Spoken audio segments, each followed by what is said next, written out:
हर खबर पर होगी आपकी पकड़।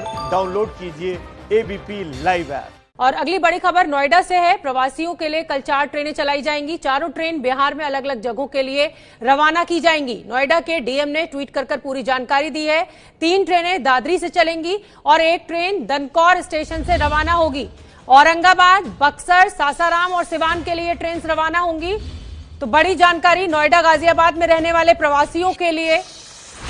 हम ये जानकारी उन तमाम प्रवासियों तक पहुंचाना चाहते हैं जो इस समय सड़कों पर हैं, अपने घर जाने के लिए बेचैन हैं और उनको कोई मदद नहीं मिल रही है। तो एक बड़ा ऐलान डीएम नोएडा के द्वारा। पंकज झा हमारे सहयोगी हमसे जुड़ रहे हैं। पंकज झा, अब कहीं ना कहीं जाकर सरकार की भी नींद खुली है और अब इस तरह के इंतजाम शुरू किए जा रहे हैं। श्रमिक ट्रेन जरूर चलाई थी लेकिन वो नाकाफी साबित हो रही थी। शोभना, नोएडा और इसके आसपास के इलाके में अगर आप देखिए बहुत सारी फैक्ट्रियां हैं और यहाँ पर हजारों नहीं लाखों मजदूर काम करते हैं। उसमें से अधिकतर जो हैं वो यूपी के अलग अलग जिलों के और बिहार के कई लोग रहने वाले हैं। और बड़े लंबे अरसे से मांग आ रही थी कि यहाँ से स्पेशल ट्रेन चलाई जाए। और जैसा आपने कहा, औरंगाबाद, बक्सर, रोहतास, इन सभी जगहों पर जो लोग रहने वाले यहाँ नोएडा में थे, मजदूर काम कर रहे थे, उनके लिए ट्रेन चलाई जाएगी 16 तारीख को। अब कैसे ये लोग जाएंगे? तो जन सुनवाई पोर्टल जो है यूपी सरकार का, उस पर जिन लोगों ने रजिस्ट्रेशन करा लिया है या फिर जो लोग कराना चाहते हैं वो लोग करा लें, क्योंकि 16 तारीख को ट्रेन जाएगी। तो एक बड़ी खबर है कि नोएडा से बिहार के इन 4 जिलों के लिए ये ट्रेन जा रही है। ये पहली ऐसी ट्रेन होगी जो बिहार की तरफ जा रही है नोएडा से। पंकज, ये तो आप भी मानेंगे कि ये अच्छी शुरुआत तो जरूर की गई है डीएम नोएडा की तरफ से, क्योंकि बहुत तमाम फैक्ट्रियां, जैसा कि आप बता ही रहे हैं, दिल्ली एनसीआर का ये जो पूरा बॉर्डर है और ये जो पूरा इलाका है, क्या माना जाए, क्या ये ट्रेनें काफी होंगी? 3 से 4 ट्रेनें, ये भी एक बहुत बड़ा सवाल है, क्योंकि सिर्फ इतने से काम नहीं चलेगा।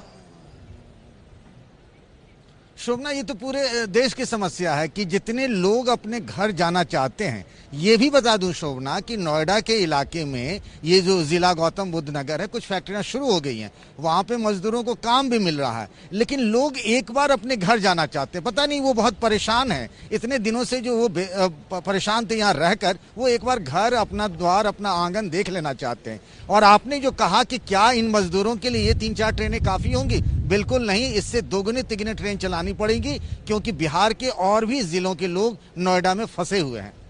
लेकिन पंकज झा, एक समस्या और खड़ी हो जाएगी जिसका जिक्र आप कर रहे हैं। लगातार ये जो अविश्वास फैल गया है मजदूरों के बीच में, जो विश्वास की डोर उनके मालिक और उनके बीच में थी, वो भी कहीं कमजोर पड़ गई है। अब अगर ये सब पलायन ही कर जाएंगे इन ट्रेनों के जरिए से, तो उद्योग धंधे खोलने की भी बात सरकार लगातार कर रही है लॉकडाउन 4 में। कैसे काम हो पाएगा? ये भी एक विचित्र संकट खड़ा हो जाएगा।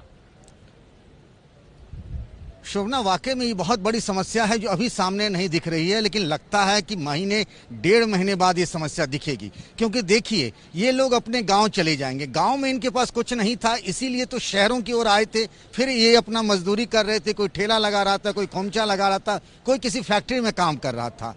अब ये फिर गांव जा रहे हैं, वहां इनके पास करने को कुछ है नहीं, किसी तरीके की मदद नहीं मिलेगी। फिर क्या करेंगे? तो जो शहरों में गए थे, जहां पर उन्हें काम मिला हुआ था, जहां अब काम शुरू होने भी लगा है धीरे धीरे ही सही, फिर वो गांव से वापस इसी तरीके से लाखों की संख्या में लौटेंगे। तो मुझे लगता है आने वाले 2-3 महीने बहुत ही खतरनाक होने वाले हैं। ये अभी जिसकी हम रिवर्स माइग्रेशन की बात कर रहे हैं, एक बार फिर से माइग्रेशन होगा, ये तय मान लीजिए।